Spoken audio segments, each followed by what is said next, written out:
ইন্ট্রামোরাস এটা একটা ল্যাটিন শব্দ যার অর্থ প্রাচীরের ভেতর।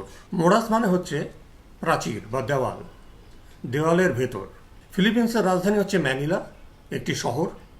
আর এই শহরের মধ্যে দেওয়াল দিয়ে ঘেরা আরেকটি ছোট্ট শহর রয়েছে যার নাম ইন্ট্রামোরাস।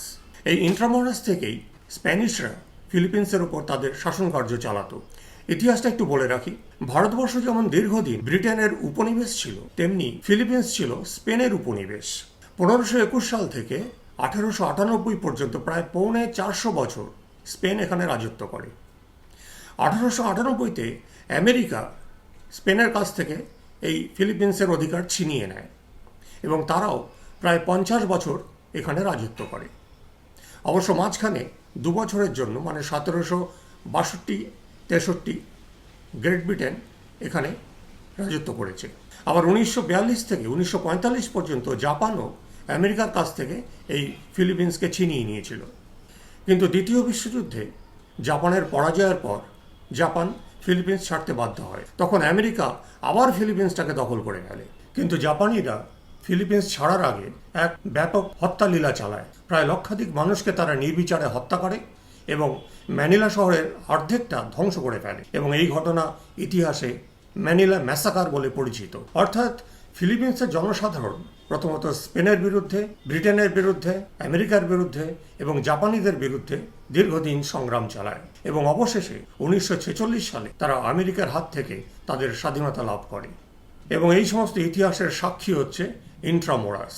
আমি অবশ্য এইসব ঘটনা কিছুই জানতাম না, কেননা স্কুলে তো আমি পড়াশোনায় খুব খারাপ ছিলাম এবং ইতিহাসের ক্লাসে লাস্ট বেঞ্চে বসে ঘুমাতাম, যার জন্যে আজকে এই বয়সে এত কষ্ট করে এই ম্যানিলাতে এসে আমাকে এই সমস্ত ইতিহাস জানতে হচ্ছে। যাই হোক, এসেই যখন পড়েছি তো চলুন আমরা ঘুরে দেখি ইন্ট্রামোরাস।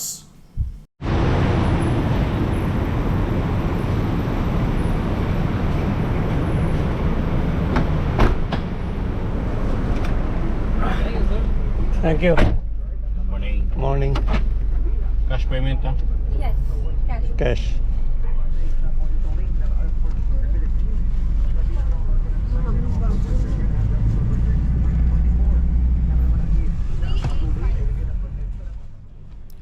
আজ আমাদের ম্যানিলাতে দ্বিতীয় দিন। সকাল সকাল হোটেল থেকে বেরিয়ে পড়েছি এবং যথারীতি গ্র্যাব ট্যাক্সি ধরেছি। It's already Binondo. This already Chinatown. Oh, and This area. there's a river over there, no? Yeah, there's a river. Yeah.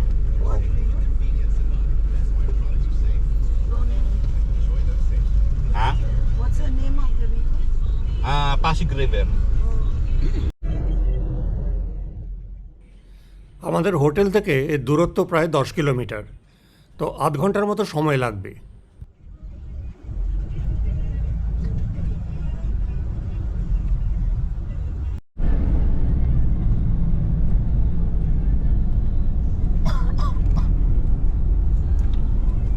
What's this monument? Bonifacio.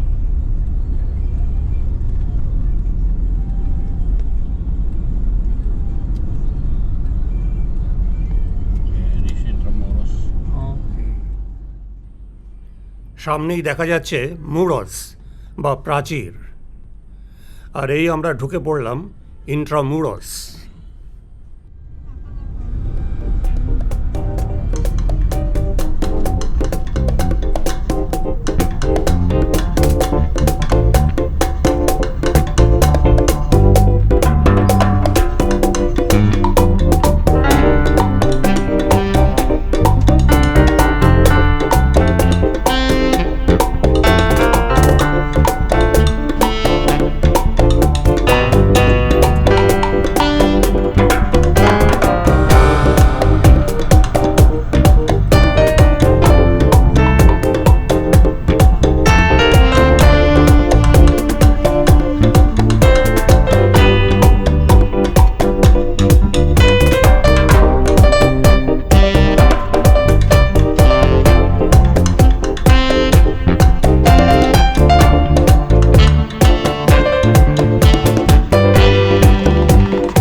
প্রথমে ঢুকছি ফোর্ট সান্টিয়াগো। টিকিট কাটতে হবে।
Where are you from? Philippines. Philippines. Student. Here. Okay. Welcome. Good morning. Thank you.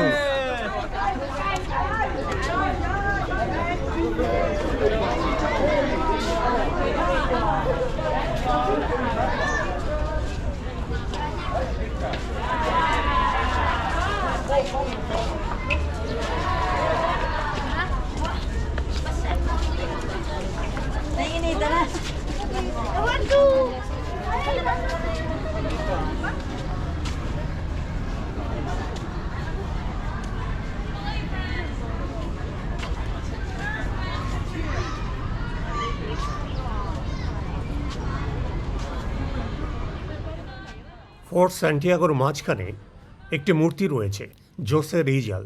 আমাদের জাতির জনক যেমন গান্ধীজি, তেমনি ফিলিপিন্সের national hero হচ্ছেন জোসে রিজাল। স্পেনের বিরুদ্ধে ফিলিপিন্সের স্বাধীনতা সংগ্রামে তিনি নেতৃত্ব দেন। তাকে রাষ্ট্রদ্রোহিতার অভিযোগে বন্দী করা হয় এবং প্রাণদণ্ডে দণ্ডিত করা হয়। তাকে এখানেই ফায়ারিং স্কোয়াডের সামনে দাঁড় করিয়ে গুলি করা হয়।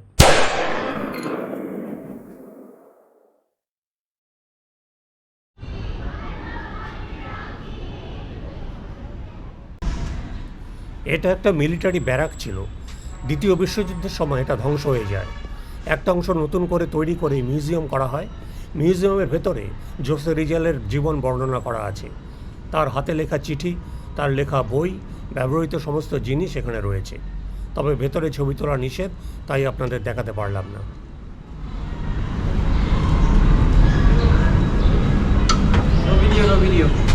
No video.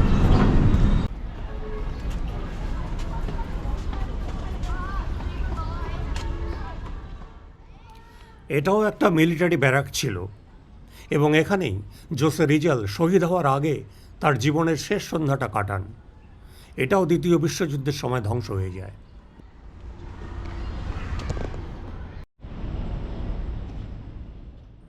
1762 সালে ব্রিটিশ সৈন্যরা যখন ইন্ট্রামোরাস দখল করতে আসে, তখন এই রাস্তাটা দিয়েই Spanish lieutenant general Simon D আন্ডা পালিয়ে যান।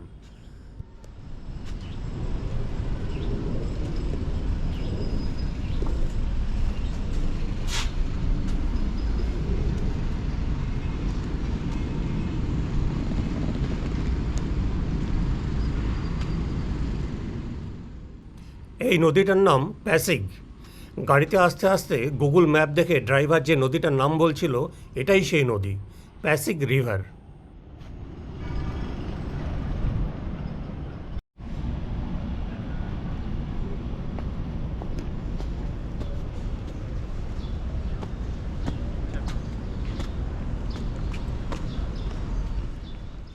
এই যে সাদা মার্বেল ক্রসটা দেখছেন, এর নিচেই প্রায় 600টা পচা গলা মৃতদেহ পাওয়া যায়, যাদেরকে দ্বিতীয় বিশ্বযুদ্ধের সময় এই ফোর্ট সান্টিয়াগোর অন্ধকূপে অত্যাচার করে মেরে পুঁতে ফেলা হয়, মাস বেরিয়াল বা গণকবর।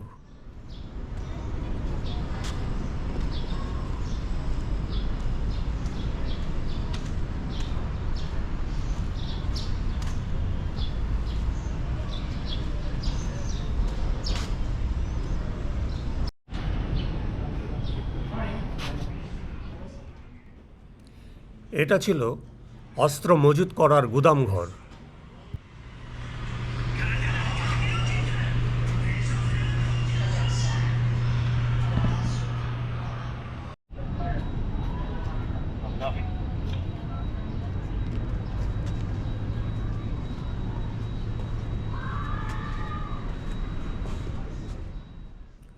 এইবার আমরা ঢুকছি ফোর্ট স্যান্টিয়াগোর অন্ধকূপে। এই সেই অন্ধকূপ যেখানে শত শত স্বাধীনতা সংগ্রামীকে বন্দি করে প্রচণ্ড অত্যাচার করা হতো। তাদেরকে মেরে হাত পা ভেঙে দেওয়া হতো, চোখ উপড়ে ফেলা হতো, বুকের পাঁজর ভেঙে ফেলা হতো।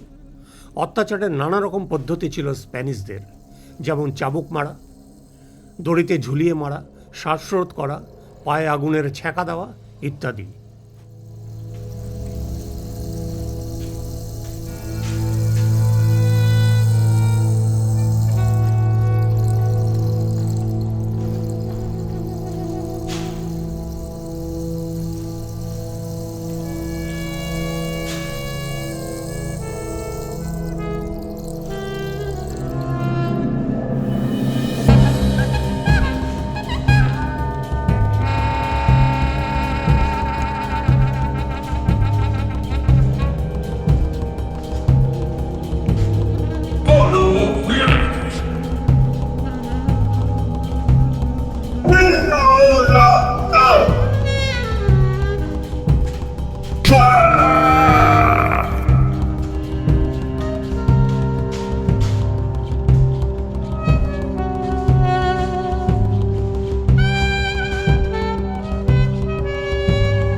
ওহ, কি ভয়ঙ্কর!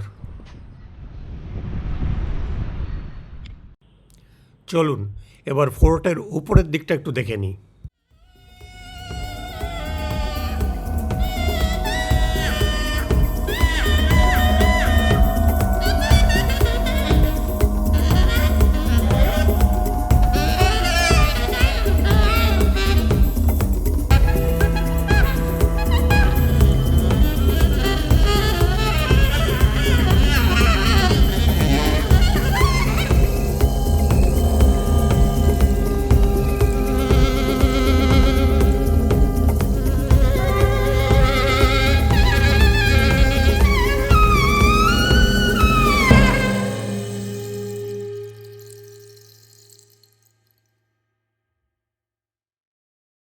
শেষবারের মতো জোসে রিজালকে প্রণাম করে বেরিয়ে এলাম ফোর্ট স্যান্টিয়াগো থেকে।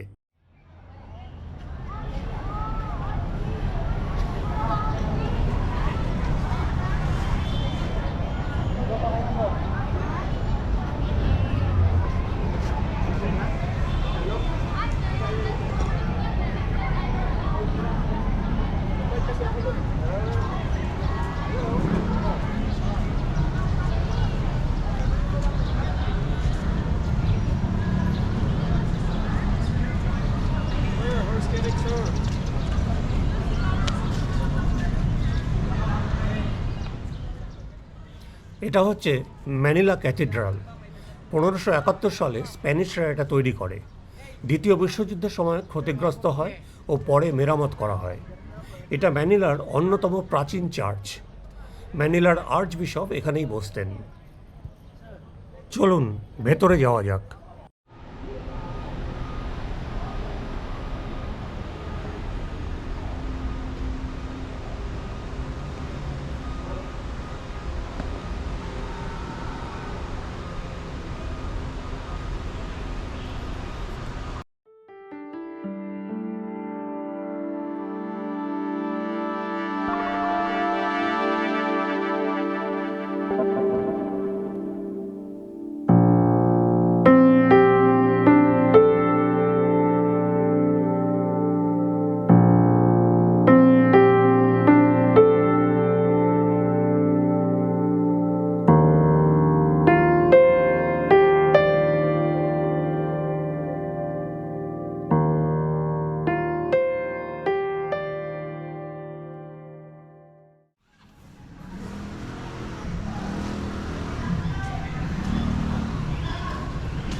এটা হচ্ছে সেন্ট অগাস্টিন চার্চ। এটাও স্প্যানিশদের তৈরি একটা রোমান ক্যাথলিক চার্চ। জাপানিরা যখন ম্যানিলা দখল করে তখন এই চার্চটাকে একটা কনসেন্ট্রেশন ক্যাম্পে পরিণত করেছিল ওরা। কয়েকশো মানুষকে এরা এখানে বন্দি করে রেখেছিল এই জাপানি সৈন্যরা, এবং অনেককে মেরেও ফেলা হয়েছিল।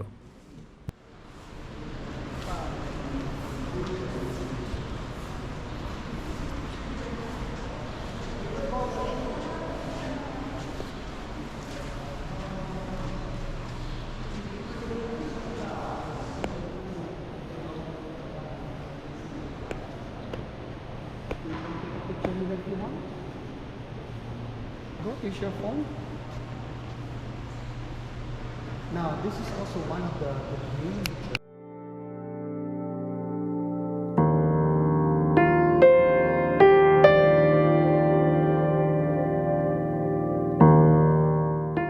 ও অপূর্ব।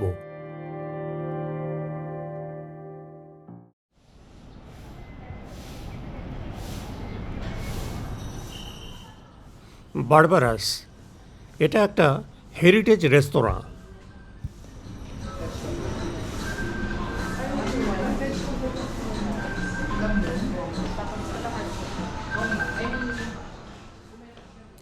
এটা একটা স্প্যানিশ গভর্নর জেনারেলের বাড়ি ছিল। এটাকে এখন রেস্তোরাঁয় কনভার্ট করা হয়েছে।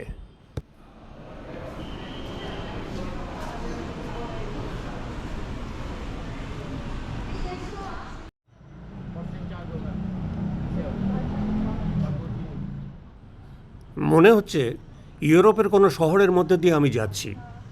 যদিও আমি কখনো স্পেনে যাইনি, মাদ্রিদ শহর আমি দেখিনি, তবে ইউরোপের কয়েকটা শহর দেখার আমার সুযোগ হয়েছে। ঠিক এরকমই লাগে।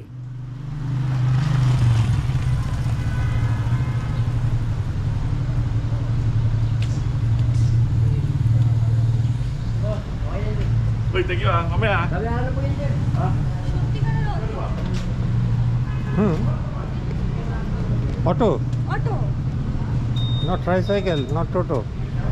Auto.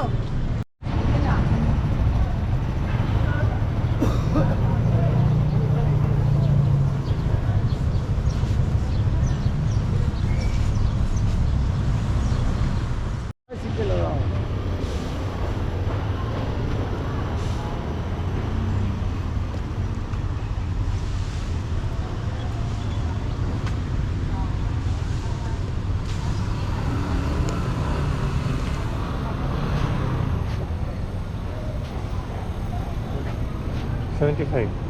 তোমার জন্য 50।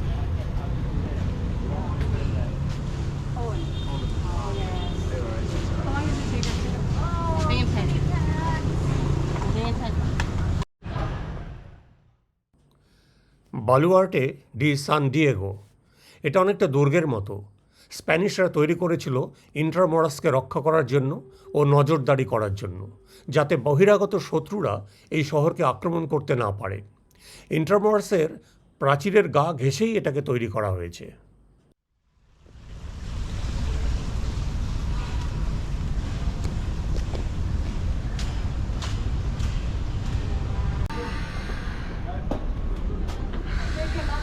হ্যাঁ,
এই হচ্ছে মুরস বা প্রাচীর।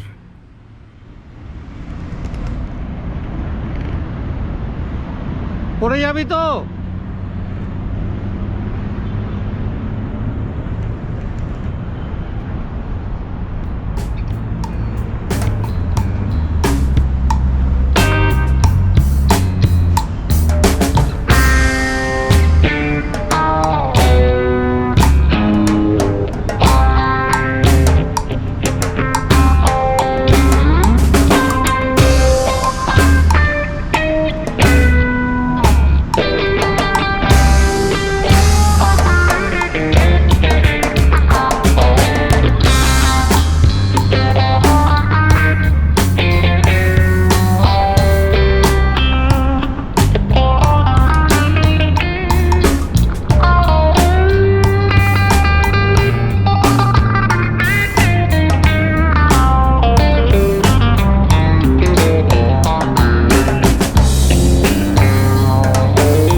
Brother, halika.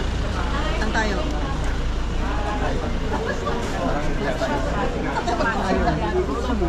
Dito daw muna tayo. Pero minit dito.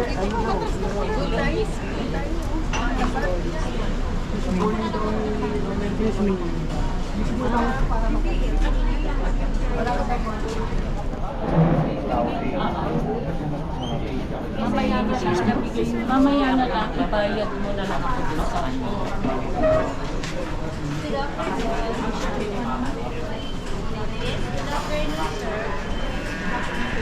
Ano nga tapo? ও অনেক খাওয়ার, খিদেও পেয়েছে প্রচণ্ড। এখানেই আমরা খাওয়া দাওয়া করে এবার হোটেলে ফিরবো।